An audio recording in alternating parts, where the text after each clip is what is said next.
Bonjour à tous et à toutes. Vous l'attendiez avec impatience. La suite de Goodbye My Friend, mes amis. Les folles aventures de Jessie, Martha, Paul, truc machin et bidule. Je sais plus comment les persos s'appellent. Nous nous étions arrêtés à la fin du chapitre 6. Nos adolescents sont au lycée et le chapitre se terminait par « La cloche des cours retentit ». Tous les élèves se levèrent de leur table pour aller en cours, mais cette fois, les élèves allaient être surpris. Il est donc temps de savoir ce qui va surprendre nos élèves. Chapitre 7.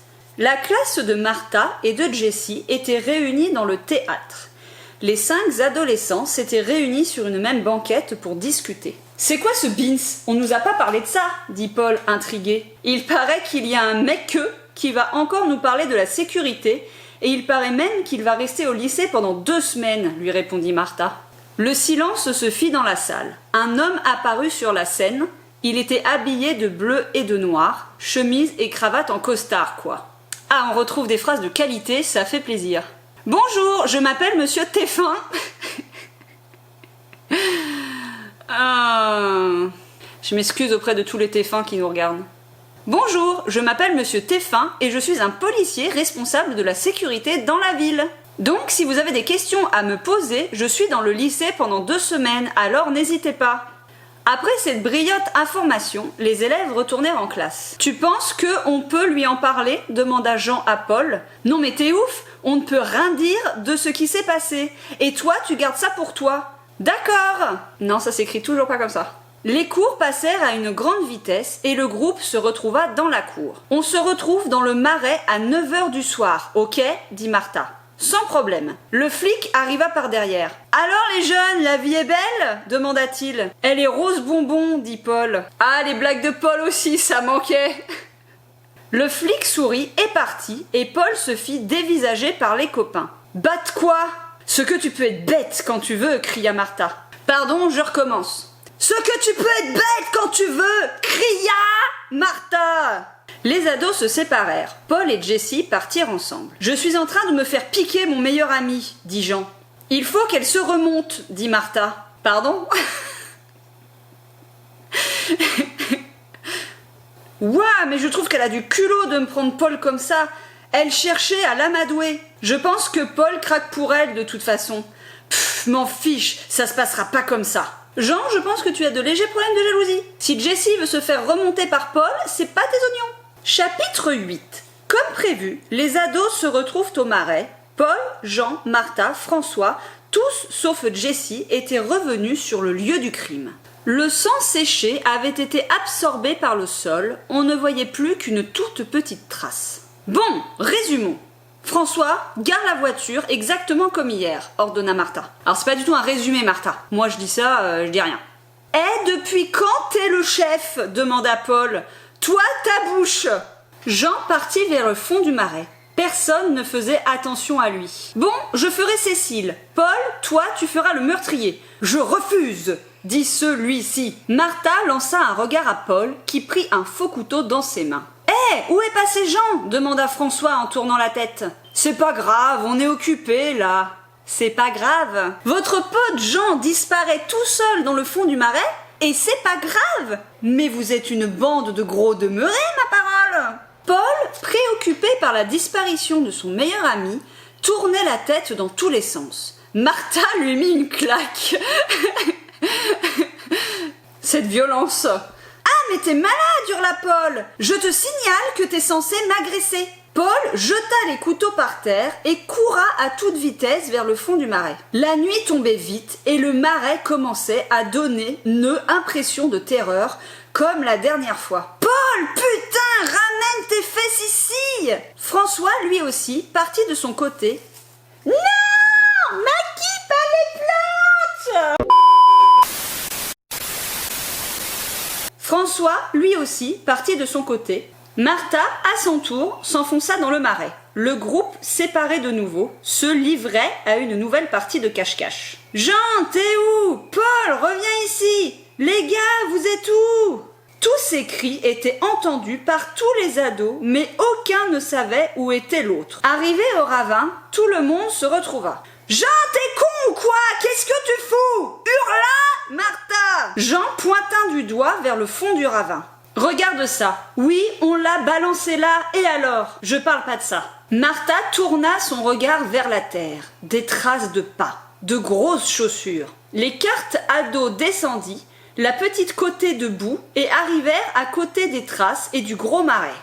Regardez ces traces, des bottes, de grosses bottes, comme celles qu'ont les jardiniers, remarque François. C'est vrai qu'il n'y a que les jardiniers qui portent des bottes. Et ça c'est quoi? Demanda Jean en ramassant un drôle d'objet. C'était une plaque d'une couleur or, pleine de boue.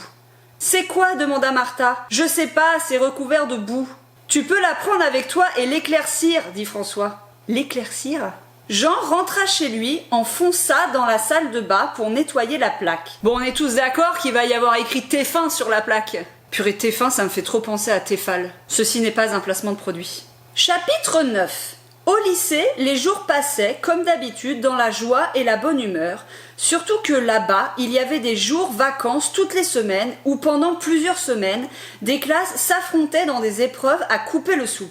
J'ai rien compris à cette phrase. Des jours de vacances toutes les semaines? Ça a l'air trop bien. Salut, dit Jean, j'ai la plaque. Et moi, une très mauvaise nouvelle, annonça Jessie. Non, ne me dis pas, dit Martha. Si, les parents de Cécile m'ont appelé hier soir pour me demander si je l'avais vue. Purée, les parents, leur fille disparaît, ils mettent plusieurs jours avant d'appeler la meilleure amie pour savoir si elle l'a vue. Elle doit être géniale, l'ambiance à la maison de Cécile. Si, les parents de Cécile m'ont appelé hier soir pour me demander si je l'avais vue. Mais je n'ai rien dit. J'ai juste dit qu'on était partis et que je ne l'ai pas revue après. Et alors? Ils cherchaient. Ils ont lancé un avis de chercher à la police. Ah bah s'ils ont lancé un avis de chercher à la police alors... Tiens, en parlant de la police, dit Jean, Jean sortit la plaque de sa poche. Elle était comme neuve. C'est une plaque de police. Mais pourquoi se trouvait-elle là-bas? Je ne sais pas, mais si c'était un flic, j'espère qu'il n'a pas découvert le corps. Ah, vous avez retrouvé ma plaque! Génial! Hurla le policier Téfin en arrivant par derrière. Il fait que arriver par derrière, ce Téfin. C'est très suspect. C'est la vôtre? Oui, je croyais l'avoir perdue en faisant mon jardin. Mais où vous l'avez trouvée? Dans le mar... D'un violent coup de coude dans les côtes de Paul, Martha continua la phrase. On l'a trouvée dans le jardin, derrière la cour. Ah, cool! Merci les jeunes! Le policier s'éloigna. Mais t'es con ou quoi? Désolé, ça m'a échappé. Ça t'a échappé d'être con? Il jardine, perd une plaque à côté d'un cadavre, se balade la nuit dans un marais qui est à l'autre bout de la ville. Vous trouvez pas ça suspect pour un mec qui passe tout son temps à nous coller? Dit Jean. Tu penses qu'il a vu? Demanda Martha. Je sais pas, mais je pense qu'il vaut mieux faire attention. Les jeux allaient commencer. Bien, je vous rappelle que toute tricherie sera punie. Le premier jeu est une chasse au trésor qui se fera dans le marais de la ville. Un frisson. Non, passe pas le marais. Non, passe pas le marais. Le but est de trouver la surprise qui est cachée dans le marais. Montez dans le bus, les règles vous seront dites dans le bus. Les élèves commençaient à monter dans le bus. Ça fait beaucoup de bus en 2 phrases. Merde, on fait quoi? Demanda Martha, terrifiée. Du calme, pourquoi tu paniques? Il n'y a aucune chance pour qu'ils trouvent le corps qui est enfui dans la boue, répondit Paul. Alors si le corps s'est enfui, en effet, il y a très peu de chances qu'on le retrouve. Arrivés au marais, les élèves descendirent du bus. Ça pue ici! Crièrent les élèves! Il y a comme une odeur de cadavre. Le groupe baissa la tête. Bon, commencez à chercher et bonne chance. Bah c'est quoi les règles du coup? On nous a rien dit, nous on n'était pas dans le bus, hein. Les 2 classes se séparèrent, des élèves se mettaient en groupe. Martha, Jean et François étaient ensemble, Jessie et Paul de leur côté. On doit chercher quoi au juste? Demanda Jean. Même les élèves, ils savent pas ce qu'il faut faire. Un trésor. Oui, ok, ça, j'avais compris. Mais quoi comme trésor? Mais Jean, c'est quoi? Arrêtez de jacasser et venez voir ça. Je crois qu'on a un problème. Les 3 ados arrivèrent à la grosse mare. Là, une des mains de Cécile sortait de la boue. Ah merde, c'est ballot! Venez voir ça! Hurla une fille de la classe qui pointait son doigt vers la mare. Martha poussa violemment Paul dans la mare, qui, par une énorme vague, recouvra le bras de la victime. Paul, tant qu'à lui, était recouvert de boue noire de la tête aux pieds. Il n'y avait déjà pas de respect pour Cécile, il n'y a pas de respect pour Paul non plus. À ce moment-là, la prof arriva. « Oh, Paul, j'ignorais que vous aviez une passion pour les fouilles archéologiques !»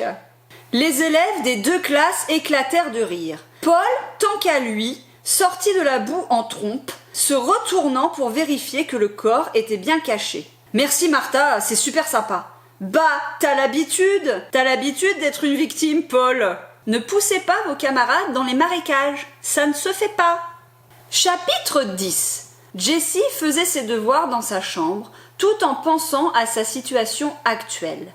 Drink, drink, drink. Oui, Martha, c'est moi, je voudrais que tu ailles chez Cécile pour savoir des choses. Mais qui parle? Savoir des choses? Tu veux dire savoir si elle avait des problèmes en ce moment? Des ennemis? Ouah! On dit ouais, oui, pas ouah. C'est les chiens qui font ouah ouah. Quand on est un être humain normal, on dit ouais. D'accord, j'y vais. D'accord, ça ne s'écrit pas comme ça. Sérieux. Martha prit ses clés de voiture et fonça chez Cécile, du moins sa maison. Pourquoi du moins sa maison? Elle cogna à la porte, mais il ne semblait y avoir personne. Martha prit la poignée, la porte s'ouvre. Il y quelqu'un? Aucune réponse. Pourquoi la porte serait ouverte si il n'y personne? Martha fouille la maison, mais il n'y a vraiment personne. Elle monte dans la chambre de Cécile, la porte était aussi ouverte. Martha entre dans la pièce. Pourquoi on est au présent maintenant? Martha entre dans la pièce et il y a sur les murs des photos de Cécile et de Jessie et de tout le groupe, ce qui lui arracha une larme, mais ce qu'elle vit après ne la fit pas vraiment sourire. « Je sais » écrit en énorme sur le miroir avec un T en signature. Théphane est de plus en plus suspect là quand même. Martha panique. On savait qu'elle allait venir et une personne les avait vus ou entendu parler de leur secret. Elle prit un mouchoir et effaça le mot du miroir. Elle sortit de la maison en trompe et démarra sa voiture à toute vitesse. Elle fonça chez Jessie et monta dans sa chambre. « Réunion de crise! Appelle les... » Tout le monde était là. « Qu'est-ce qui se passe ?» demanda Martha. « Je me suis absentée de chez moi 5 minutes et quand je reviens, il y a un énorme prochain sur le miroir de la salle de bain, expliqua Jean. Eh bien, moi, je suis allée chez Cécile et il y avait marqué « Je sais » sur son miroir de chambre. Autre chose, il y avait un T à côté du mot. Comme moi, T comme Téfin, comme tueur, comme, enfin voilà, hurla Paul. Paul, arrête de hurler, s'il te plaît. Tu crois que c'est lui? Demanda François. Il jardine, perd sa plaque à côté du corps, nous suit partout au lycée, un malade nous persécute en nous laissant des mots d'amour signés T. Oui, ça pourrait que ce soit lui. Et merde, et moi je fais quoi? Hurla Jean. Toi tu la fermes, répondit Martha. En fait, Martha, elle respecte personne. Eh bien non, je ne la fermerai pas. Il y a écrit prochain sur mon miroir. Il faut te faire un dessin? C'est moi le prochain sur la liste. Martha ne dit rien. Il est vrai que Jean était sérieusement dans le pétrin. Tout le monde se calma. « Bon alors, on fait quoi ?» demanda Jean, énervé. « On attend !» Martha prit les clés de la voiture et rentra chez elle. Elle savait que le groupe la trouvait trop directive et que Paul ne l'appréciait guère quand elle faisait ça. Cette histoire était en train de les disperser. Chapitre 11. Tout le monde se faisait la tête. Il n'y avait que Paul et Jessie qui avaient la belle vie. Jean faisait la gueule, François en avait marre de servir de souffre-douleur à sa petite copine, et Martha avait le cerveau embouilli. En plus, le proviseur du lycée allait bassiner avec un son vieux discours. Mes chers élèves, il eut un acte de vandalisme dans notre établissement, ce qui ne se produit que très rarement. Or, je voudrais que les révélations amoureuses peuvent se faire autrement que l'en écrivant le nom votre destinée sur les murs, alors je passe l'éponge pour cette fois. Tout le monde se leva. Il voulait dire quoi? J'ai rien compris, dit Paul. T'inquiète pas, Paul, nous aussi, on n'a rien compris. Il parlait des murs et de déclarations. Ou de ça, dit Martha en regardant le mur de la cour. Il y avait écrit Jessie en gros sur le mur, la même écriture que les autres mots. Merde, hurla celle-ci. La cloche sonna pour la fin des cours. Paul fonça sur Jessie. À partir de maintenant, je ne te quitte plus d'une semelle. Et moi, hurla Jean. Oui, c'est vrai, pour le moment, c'est Jean qu'il faut protéger. Ok, Jean, je reste avec toi ce soir. Tout le monde partit de son côté. Martha rentra chez elle. X plus x carré plus x carré égale 2y moins 3z plus x, ce qui fait... J'en ai marre, ça me gonfle, il faut que je réfléchisse. Voyons, pourquoi marquer Jessie sur le mur du lycée? Voyons, je sais, prochain, et Jessie, et si... Martha réfléchissait à fond. Qu'est-ce que cela voulait dire? J'ai trouvé! Ce sont les mots d'une phrase. Je sais que le prochain sera Jessie. C'est tout bête, merde! Martha coura à sa voiture et fonça chez Jessie. Elle appelait tout le monde de son portable. Ils allaient tous se retrouver chez Jessie. Martha sonna à la porte, mais pas de réponse.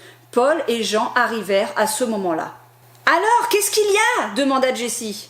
Alors, je ne pense pas que ce soit Jessie qui pose cette question. Je pense que c'est plutôt Paul ou François. Sinon, ça n'a aucun sens. « Il y a que c'est Jessie la prochaine sur la liste, comme tu dis. Elle est chez elle ?» demanda Paul en se rapprochant de la porte. « Ça répond pas. Jessie !» La fenêtre! La fenêtre de la cuisine était ouverte, ce qui permit aux ados de pouvoir rentrer dans la maison. Ils montèrent tous dans la chambre de Jessie, mais...